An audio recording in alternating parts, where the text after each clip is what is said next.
Hi friends, welcome to my channel. ఈరోజు మనం తలకాయ కూరని ఎలా చేసుకోవాలో చూద్దాం. ముందుగా కేజీన్నర తలకాయ తీసుకొని ఒక 2 సార్లు శుభ్రంగా వాష్ చేసుకోవాలి. ఇప్పుడు ఒక చిల్లుల గిన్నె తీసుకొని అందులోకి ఈ తలకాయనంతా వేసుకోవాలి. ఇందులో వేసుకున్న తర్వాత ఇందులో నుంచి వాటర్ అంతా ఈ గిన్నెలోకి వెళ్ళిపోతాయి. ఇలా ఇప్పుడు ఒక కుక్కర్ తీసుకొని కుక్కర్లోకి తలకాయనంతా వేసుకోవాలి. ఇప్పుడు ఒక చెంబు నీళ్ళు పోసుకోవాలి. ఇప్పుడు ఒకసారి అంతా ఇదంతా మిక్స్ చేసుకోవాలి.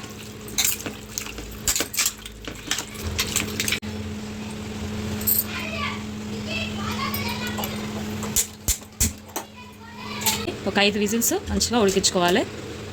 కర్రీలోకి కావాల్సిన పదార్థాలను చేసుకుందాం. 1 కప్ ఆనియన్, పచ్చిమిర్చి, కొత్తిమీర, అల్లం వెల్లుల్లి పేస్ట్, పసుపు, మిరియాలు, గరం మసాలా, ధనియాల పౌడర్, కొంచెం చింతపండు నానబెట్టి పెట్టుకోవాలి. మిరియాలను మనం ఇప్పుడు పౌడర్ చేసుకోవాలి. గ్యాస్ ఆన్ చేసుకొని ఒక గిన్నె పెట్టుకోవాలి.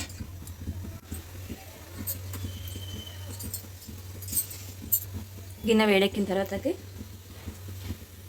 2 గరిటెల ఆయిల్ వేసుకోవాలి.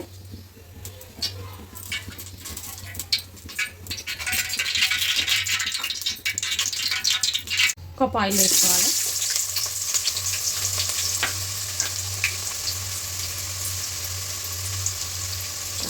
ఇప్పుడు ఆనియన్ వేసుకున్నాం కదండి, కొంచెం సాల్ట్ వేసుకోవాలి. సాల్ట్ వేయడం వల్ల తొందరగా ఆనియన్ మగ్గుతుంది.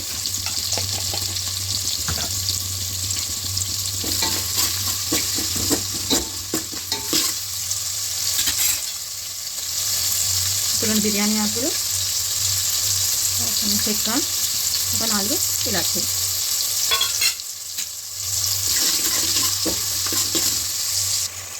ఒక 4 పచ్చిమిరపకాయలు ఇలా నిలువ కట్ చేసుకొని వేసుకోవాలి. కొంచెం పసుపు యాడ్ చేసుకోవాలి.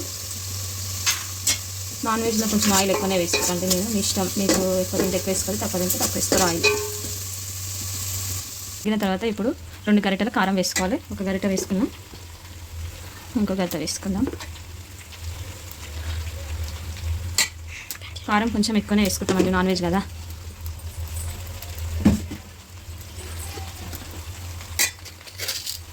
ఒక గరిట కల్లుపు వేసుకోవాలి.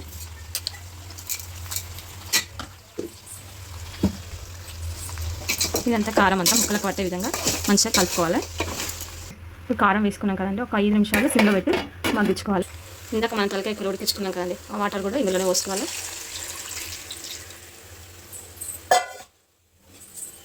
ఇంకా వాటర్ యాడ్ చేస్తున్నా.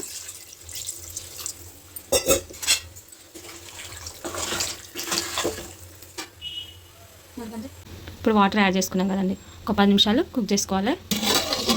ఇప్పుడు ఉడుకుతుంది కదండి, ఇందులో మనం ఫస్ట్గా నానబెట్టుకున్న చింతపండుని పోసుకోవాలి. ఒకసారి కలుపుకొని మూత పెట్టుకోవాలి. ఒక 10 నిమిషాలు మంచిగా సిమ్లో మగ్గించుకోవాలి. ఇప్పుడు తలకాయ కూర రెడీ అయిపోయిందండి. లాస్ట్ కొత్తిమీర వేసుకొని దించేసుకోవాలి. మా తలకాయ కూర రెడీ చేశారు. ఎంత రుచికరంగా ఉందో.